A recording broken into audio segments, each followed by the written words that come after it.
Hello, and welcome to our session. The beverage alcohol industry is one of the most complex industries we have. We talk a lot about how complex compliance is, but the folks in this business are already used to a lot of complexity. They operate in a highly regulated world with legislative changes that take place slowly, bumping up against rapid technological advancement and changes in consumer preferences. So let's look at where we are today, what's changing, and what the future might look like, and hopefully how to keep up with some of this complexity. Please welcome our guests, Executive Vice President and General Counsel of the Wine and Spirits Wholesalers of America, Joe Moak. Hi, Joe. Hi, Jeff. And from the Distilled Spirits Council of the United States, President and CEO, Chris Swonger. Hi, Chris. Hi, Jeff. Hi, Joe. Welcome. Thank you for having me. It's so great to have both of you here. Let's start by having you both tell us a bit about who your members are and maybe the top 2 or 3 big issues on their minds right now. Joe, let's start with you on this one. Sounds great. Thank you so much, Jeff. For those of you who are not familiar with Wine and Spirits Wholesalers of America, we are a trade association, and we represent wine and spirits distributors all throughout the U.S. Distributors have a really special role in the alcohol industry. They not only handle complex logistics and delivery, but they also help build and promote brands. They are partners with the producers and brands that they represent, as well as the retailers that they educate and that they sell to. They are a really important link in the supply chain. And not only that, they actually help state regulators oversee parts of the industry as well. While we at WSWA know that distributors are the connective tissue of commerce that really help companies scale in a very powerful, efficient way, those that don't know the alcohol industry that well or have a strong understanding of it may see the distributor as an unnecessary go-between and seek to bypass them. So this shows up in legislative efforts, which is a big focus of ours. I would say that another one is e-commerce. E-commerce has changed the way that business has been done. And it's also an area where our members seek a lot of opportunities to either provide better service, to reduce friction, and to really expand their reach. So I would say those are our priorities. Thanks, Joe. And how about Chris for your organization? Great, Jeff. Thank you. Yeah, the Distilled Spirits Council has been around since 1973, and we had the privilege of representing the leading spirits companies in the world, from large to small distilled spirits producers. And we work very, very closely with our distributor partners and with WSWA and our retailer partners as well. And what's awesome about the membership that I had the privilege to represent, it is really starts from grain to glass, right? So we have the opportunity to represent the world's greatest distilleries in the United States and in some cases around the world. And we like to bring our great products in conjunction with our distributor partners and our retailer partners so consumers can really enjoy these great products all around the world. Awesome. In February, the Treasury Department released their report on competition in the beverage alcohol industry. I know you both have read it. This was in response to President Biden's executive order. What do each of you see happening or not happening as a result of this report? Chris, maybe we'll start with you on this one. Great. Thank you, Jeff. Well, first and foremost, we've been following the executive order since last summer, if I recall correctly. And look, the Distilled Spirits Council, supports a very vibrant, strong, competitive marketplace. And on the supplier tier side, there is no doubt we've seen a very vibrant marketplace. Just 15, 16 years ago, there were 50 distilleries in the United States. And today there's over 2,300. So it's an exciting time for the American distilled spirits industry, and it's a robust time.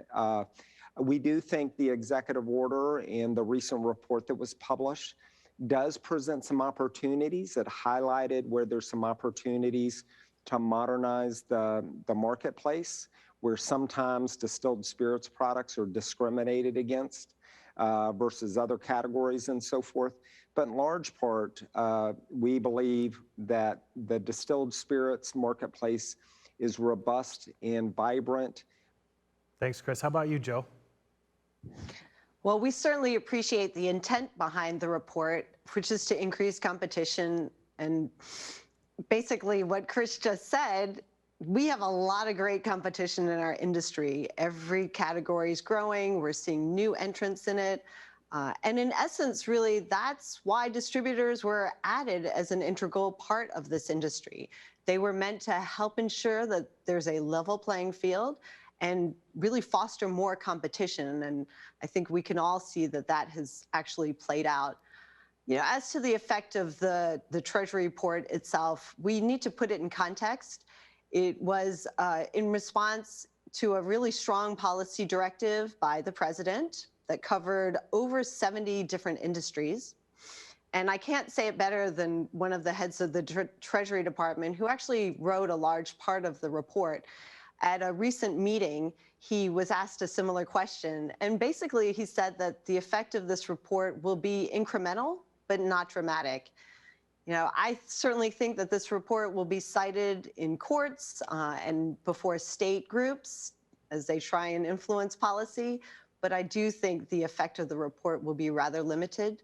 But I also see, like Chris and DISCUS, WSWA sees great opportunity in it to create some transparency. So all good things. Thanks, Joe. So we've just gone through over 2 years of really rapid change in buying and selling beverage alcohol products. Consumers have embraced e-commerce and marketplaces and fast home delivery across the board, and that includes alcohol. In fact, Rabobank's analysis puts the total US online alcohol sales figure now at $6.1 billion. But we know regulators have yet to fully catch up with all of these changes. Can you share your perspectives on the near-term and the long-term impacts of these shifts, and also what is top of mind for your members when it comes to e-commerce and delivery of alcohol? Chris, how about you? Well, first and foremost, I mean, we've all lived through the significant challenges related to the pandemic. And, you know, hopefully we're on the back end of that. We're all hoping for that. But certainly the pandemic did create a platform to modernize the U.S. marketplace. Cocktails to Go was a perfect example where many state governors really took a leadership role in support of our bars and restaurants to allow the delivery of cocktails to the homes of individuals. And, you know, DISCUS and WSWA's as well worked very, very hard at the beginning of the pandemic to make the beverage alcohol marketplace essential, whether it's retail establishments or in full support of our restaurant and on-premise partners. At this point, 2 years after the beginning of the pandemic, 18 states have adopted Cocktails to Go as permanent, and I may be off, I think 16 to 17 states have extended the Cocktail to Go regulations as well. In addition to that, certainly we've seen consumers, and this has been going on for quite a while, start to embrace e-commerce. Great three-tier compliant platforms like Drizly and Minibar, Spirits Network, LibDib, on and on. The ingenuity and the innovation of those platforms enabled our industry, the distilled spirits industry, in full support with our distributor and our retailer partners to be able to get great, terrific distilled spirits products to consumers around the country, and that is terrific. Thanks, Chris. How about you, Joe? There is no question that e-commerce has fundamentally changed the marketplace in general, and certainly the alcohol marketplace. And technology can make ordering and receiving products much more convenient. And WSWA and their members, we see e-commerce as a huge opportunity. And so we're also always thinking about, consumers and their wants and their needs. Ultimately, we want a really strong competitive marketplace that's full of choice. We also want the selling environment to be a really responsible one. So we want to see e-commerce really build a strong marketplace that provides positive experiences with alcohol for all consumers. And then we also want citizens, whether they drink or not, to be safe. The efficiencies that technology brings aren't always the most effective when you are trying to achieve social responsibility goals. So our industry really needs to be very thoughtful regarding expanding the ways that alcohol can be sold. We need to balance e-commerce opportunities with clear and sound laws and strong oversight of all the players in our industries so that we're all accountable and that we maintain the really great system that we currently have. Yeah, Jeff, and I would agree with Joe 100%. I mean, from cocktails to go to the delivery of beverage alcohol, from retailer to consumer, the great platforms, the three-tier compliant e-commerce platforms requires new disciplines and new provisions that need to be in place. It's training the Uber drivers and DoorDash in making sure that they understand their role and obligation in delivering beverage alcohol to a home. This is where the industry together collectively, suppliers, distributors, retailers, the regulatory folks have to work together to be able to ensure that the marketplace thrives. We're always on the side of the responsible consumer, and we adapt to the marketplace. So it seems like you're mostly on the same side of the table when it comes to e-commerce sales of products through the three-tier system, but also that each of your memberships may feel differently about DTC, direct-to-consumer shipping, and the corresponding impacts on sellers and consumers. We know that with DTC, a lot of compliance requirements come into play, from excise tax remittance to sales tax collection and remittance, and markup taxes, direct shipping reports. Can you dig into what your members' thoughts are on the DTC issue, and also how DTC changes may impact the tax landscape? Chris, let's start with you on this one. The three-tier system, the regulatory provisions put forth, and they've been around since Prohibition, is really the foundation for a successful and robust beverage alcohol marketplace in the United States. And from the perspective of the supplier tier, there is no substitute for a great distributor and a great retailer. And you go into any great retail establishment, what the three-tier system provides, particularly based on WSWA's membership, they bring the product to the marketplace. Certainly, the direct-to-consumer shipping issue is a sensitive issue, and it's highly debated within, all the folks within the three-tier system. Wine enjoys direct-to-consumer shipping in 47 states. And when the wine industry embarked on this, there were important considerations. What are the enforcement issues that you have to contend with? How do you make sure that the taxes are paid? How do you make sure that when the product is being delivered, it is being delivered to someone over legal drinking age?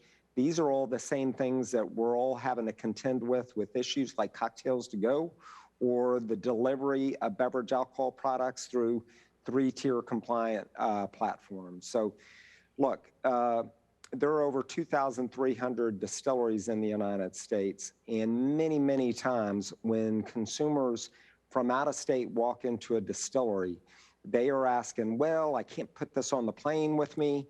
Can you ship me a bottle, or can I join a bottle of the month club?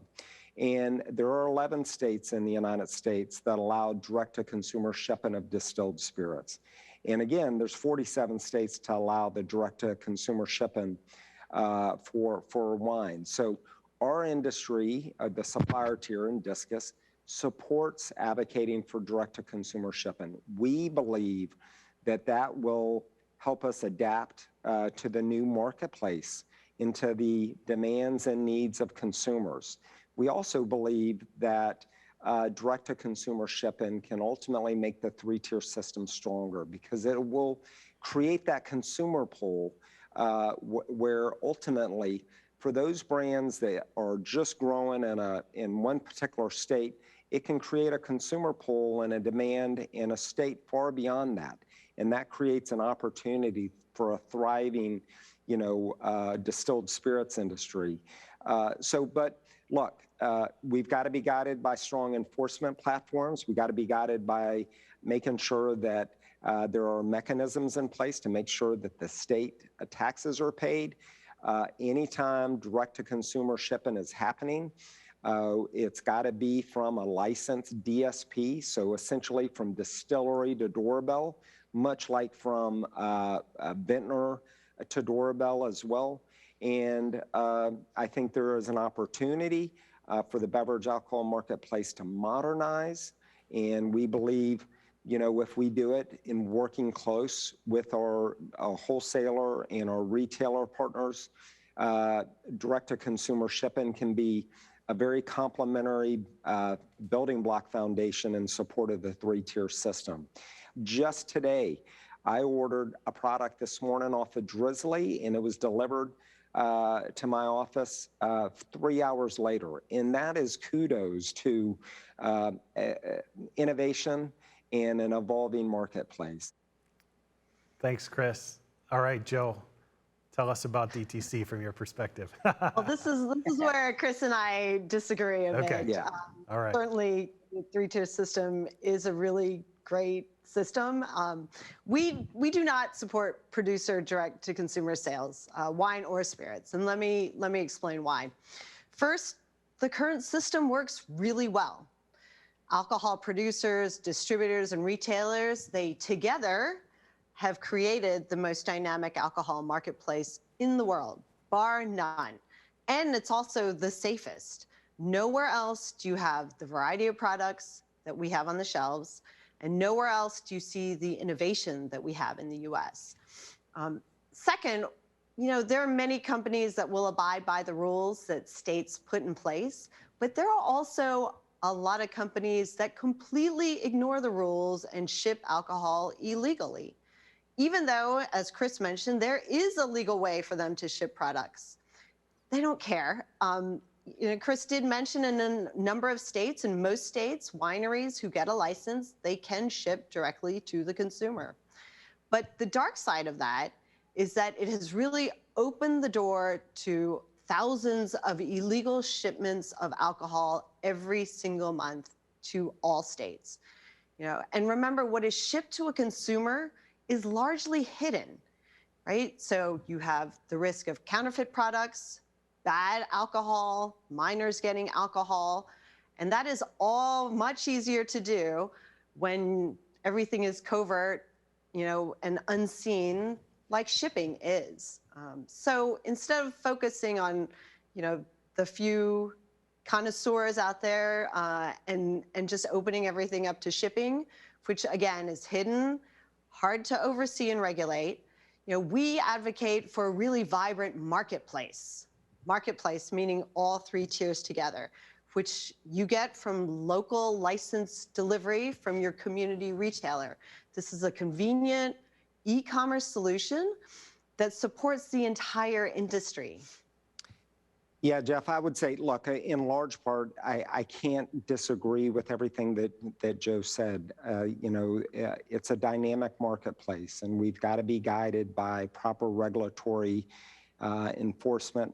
Look, we're seeing a lot of retailers shipping across state lines.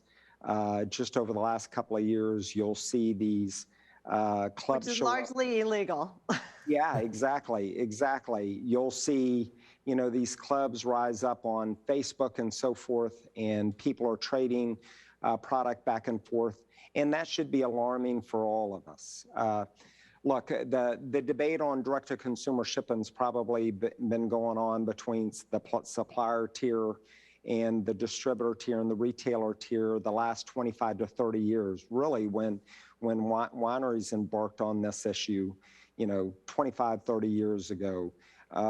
It's just imperative for the industry to work together to figure this out.